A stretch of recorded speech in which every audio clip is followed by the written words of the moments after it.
Yearlon? Ooh, looks like she's having some kind of tea party with friends. We're just in time. Aren't we gonna go say hi? Well, Officer Edler, after all that work, I think we've got them this time. Might take a few days to wrap up things in the field. In the meantime, I think you've earned yourself a break. Much appreciated, Miss Yelan. This case really took it out of me. 13 strongholds. One thieving weasel after another. We rounded up so many people, you almost start to hope a few were innocent, just to balance it out. I'm just glad we finally took down these crooks. Anyway, I'm gonna drop in on that old classmate of mine in Chaoying Village and reminisce about old times. Don't forget to take some tea and dim sum back to your friends at the Maison Gardiennage.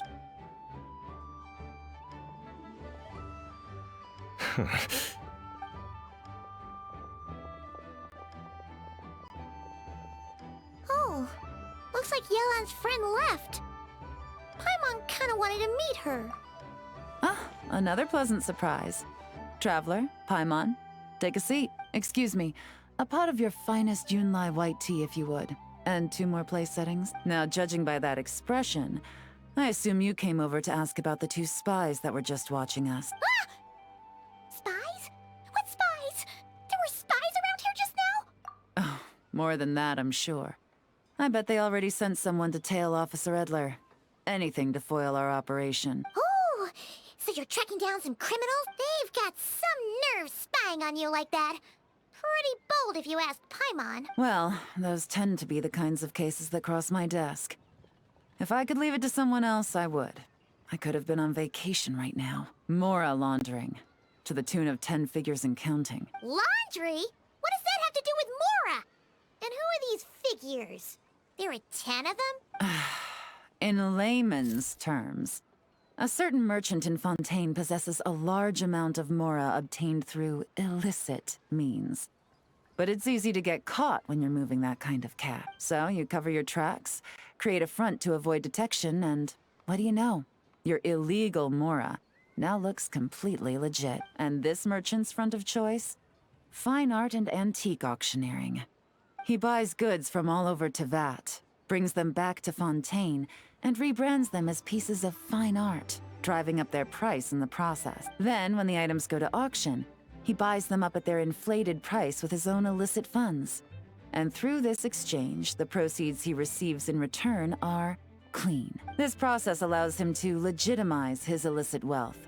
He even launders Mora for other criminals as well, a business which earned him the title the Dark Financier. That's to be expected, I suppose. In Chenyu Vale, you can get your hands on exquisite antiques without breaking the bank. Tea sets, porcelain, jade, statues, all easily marketed as pieces of fine art. Liyue goods being used in illicit underground schemes poses a real threat to our trade standing in the long run. So, instead of getting to enjoy my long-awaited vacation in Fontaine, it's back to work for me. Okay, Paimon thinks she gets it now. It's like moving Mora from one hand to the other. In other words, just disguising where it originally came from. But if you know what this merchant is up to, shouldn't it be pretty easy to catch him? You go to the auction, wait for him to appear, then nab him right as he goes to purchase his expensive piece of Liyue art. Not a bad plan, Paimon. But there are too many loose ends. If you were the mastermind behind this whole scheme, would you really expose yourself as the face of the operation? Oh, yeah. You wouldn't want to be seen doing the dirty work. You'd send someone else instead. Like, if Paimon was the bad guy, she'd send the Traveler. No, wait! Even if Paimon turned bad, the Traveler would never. Paimon would need, like, a group of minions or something. Oh, Paimon gets it now. Even if you track down the goods, if this Dark Financier guy isn't the one doing the buying at the auction, you won't catch him. It's not just a matter of who's at the auction. You also have to source the goods, transport them back to Fontaine, get them to the auction house, none of which are tasks he performs himself. He has a whole crew to hide behind. Tracking down the goods is already complicated enough. They change hands so many times, the trail is almost impossible to follow. So the most logical course of action is to play the long game. You start small. You find someone you can follow behind all the smoke screens, who'll lead you straight back to the dark financier himself. Well, wait! So you were just pretending? And to think, Paimon thought all that stuff about wrapping up the case and taking a break was actually true? Right you are, Traveler. Working with the Millilith and Officer Edler, we managed to launch attacks on all of the Dark Financier's strongholds, which allowed us to nab most of his crew. Those spies just now were his most important agents, the two people he trusts to have direct contact with him. The first is Corday, a senior member of the Fontaine Antique Association, in charge of auctioning off the goods. And the other is Dodamani, a ship owner from Sumeru and longtime cargo transport. They're under pressure to salvage the situation, so we let them slip through the cracks on purpose. The goal is to make them think that, by some stroke of luck, they're in the clear and have room to act. They think keeping tabs on Officer Edler will allow them to operate under her radar and get whatever remains of their goods out of Liyue. But little do they know, while their attention's fixed on her, I'll be secretly gathering the intel that's gonna bring them crashing down. So, interested in coming along for the ride? I'm curious how you take to this line of work. Could be some potential there. Yeah, we kind of stumbled into this whole thing, but now we're a part of it too. Let's do it! For Yelan, for the people of Chenyavale, and for, the Liyue business world. I admire your selflessness, Traveler and Paimon. Let me be the one to look out for your self-interests then. Namely, your payment. How about we do this the Fontainian way? You'll get exactly what a top agent receives for a dangerous field mission. Getting started is always the hardest part, but luckily, I have a lead. The Dark Financier's crew is even more on guard than usual, so our best bet is to do some counter-surveillance to get on the right track. And I think I know just the place to start. Let's head northeast and see if I'm right.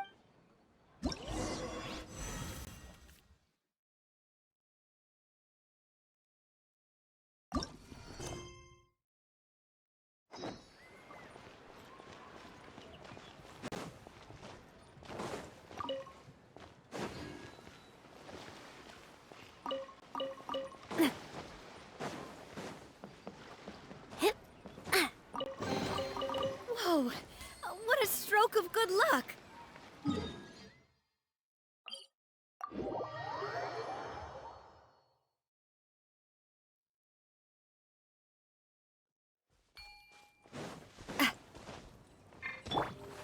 A burst of flavor! Merciless.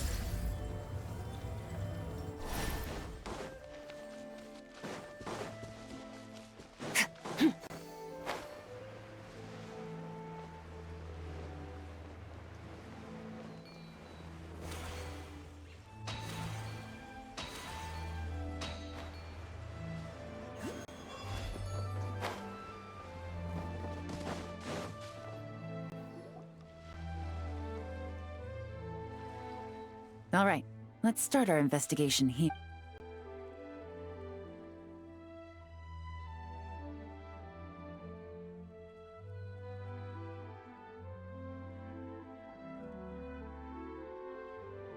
So, we can all agree this is just a normal stretch of wilderness, right? Paimon doesn't see any bad guys to nab around here. Well, it didn't take long for you to understand our role here, Traveler.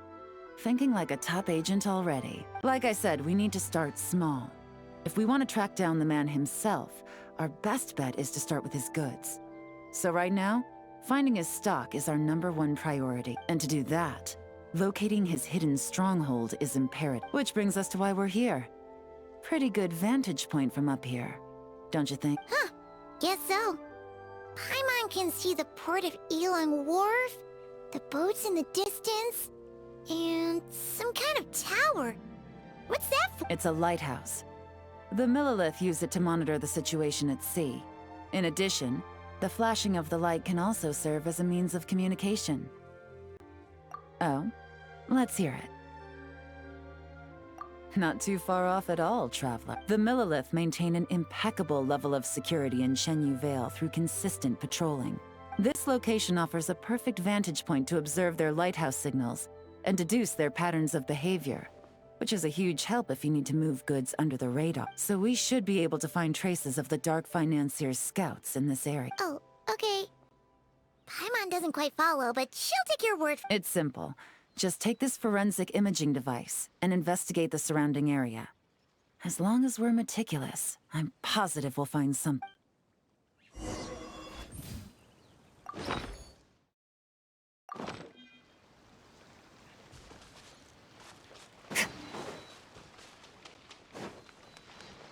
Merciless.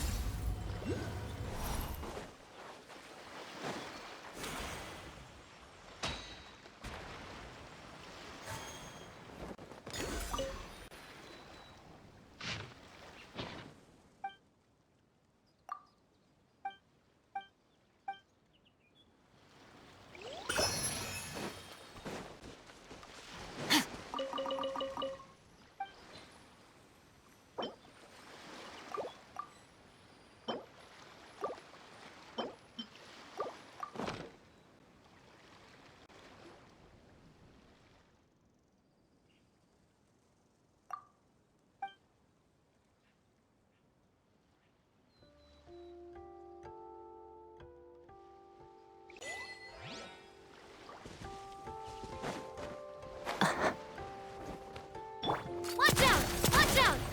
Cha! Ha! Ah! Ha! Ah!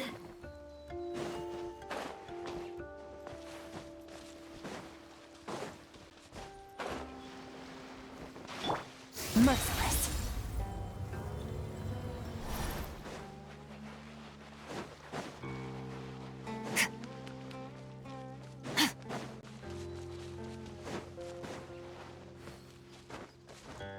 Well, remember,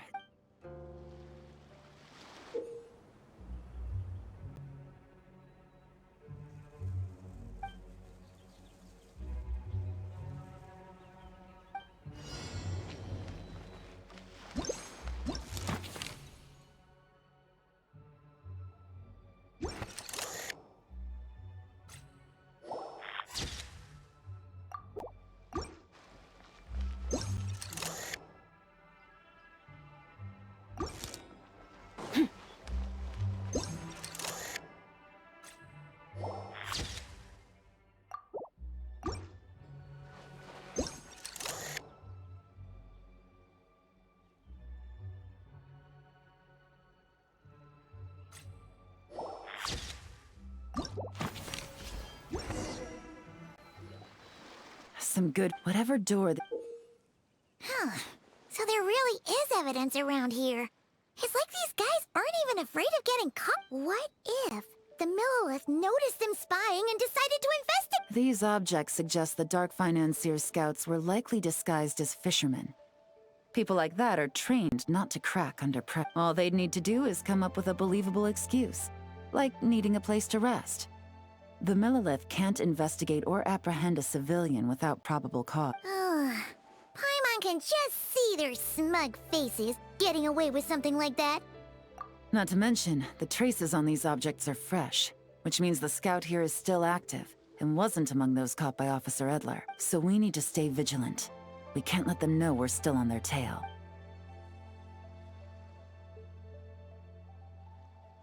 I had a hunch this area was being used as a lookout, and I was right. But that still leaves the question of where the goods are hidden. Any ideas? Spot on again, Traveler. Looks like you don't need anyone to hold your hand when it comes to deductive reason. Given a carrier pigeon's speed, the two locations should be close enough to deliver messages quickly. That means the base we're looking for should be within a certain radius, ruling out areas within line of sight of the lighthouse, as well as places with a lot of foot traffic. That just leaves the shallows to the north of Mount Mingyuan? That certainly sounds plausible. You have the cover of the mountains, and the advantage of hiding right under the authorities' noses. Well, our next destination is decided then. Let's go.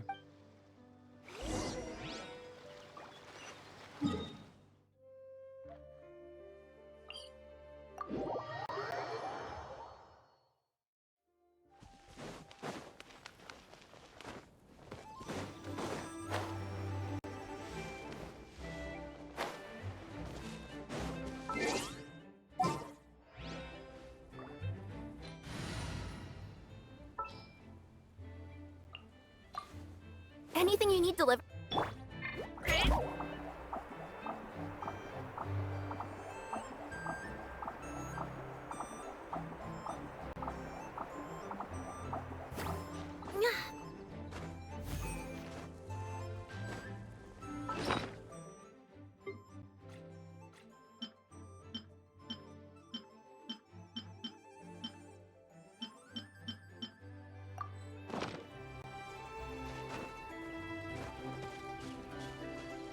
Fearless.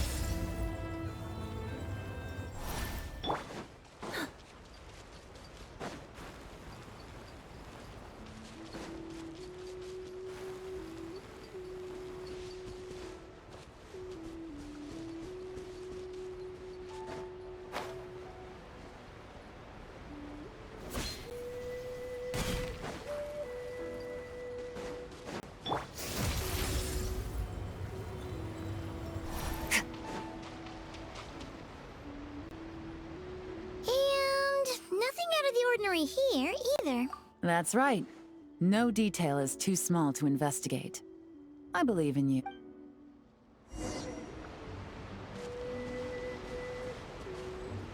The evidence could be even more well hidden this time.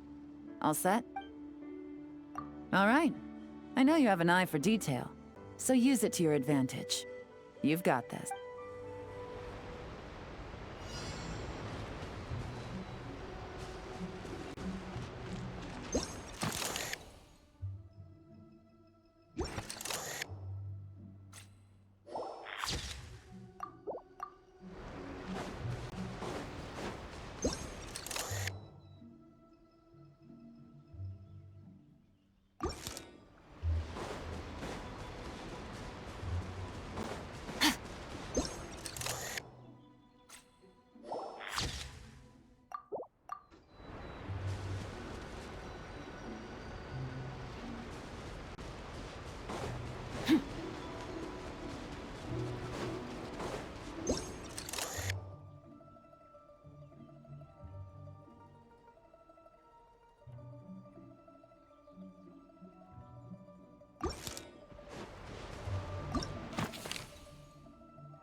Definitely wasn't easy to find. Well, well. Looks like you tracked it down in no time at all. I see your potential as a solo field agent, Traveler. Now, time to test out the key we found earlier. Let's see what surprises could be in store. This isn't their home turf, so I doubt they had time to set more traps. Should make our lives easier. I'll take it from here. The last thing we want is to leave traces behind in there. Caution is the name of the game. You two keep a lookout. Make sure no one barges in while I'm in there. You got it! This is a first for us, but the Traveler can do anything. Good point. Yelan doesn't make mistakes like that.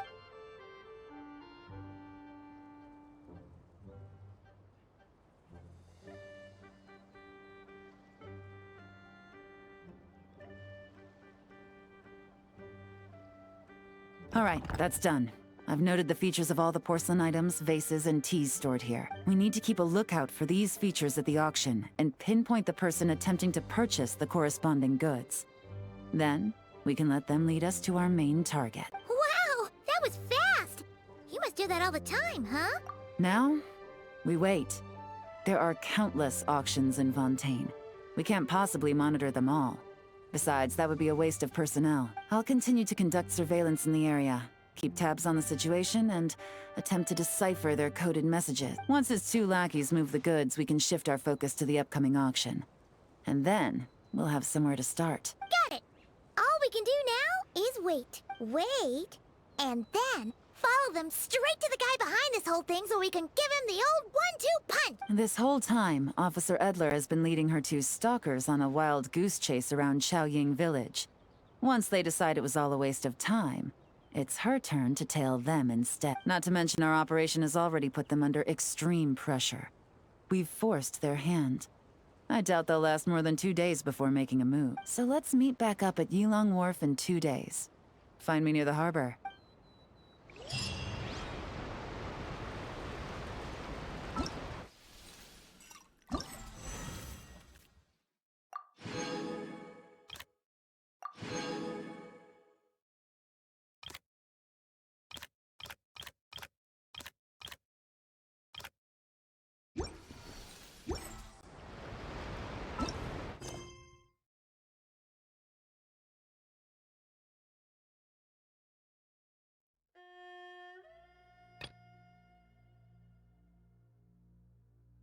Yeah.